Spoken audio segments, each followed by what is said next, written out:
Wamama wako sasa hivi wamechangia kuharibu ndoa, na especially ukilikuta janaume haliko stable.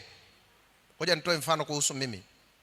Babangu alipata stroke mwaka 2017 kama sio 16. Nikamwomba mke wangu kwamba baba ana mke, tumsaidie. Tukamchukua, tukawa naye nyumbani, lakini mimi nazulula sana kwa kazi ya utume. Nikamwomba kaka yake aje nyumbani ili tusaidiane mimi nikiwa sipo.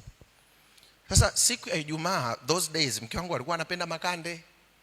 Ukweli mbele za Mungu mimi siyapendi, ila nakulaga maana ndio ratiba ya mwenye nyumba na hela namwachia yeye.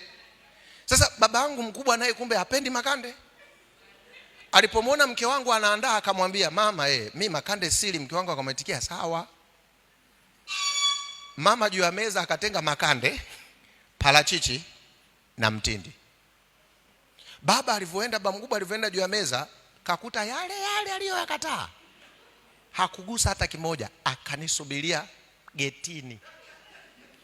Yaani nakumbuka siku nilikuwa baraza la kanisa, nafungua tu mlango naambia kwa Kiruga, pita uzea hano.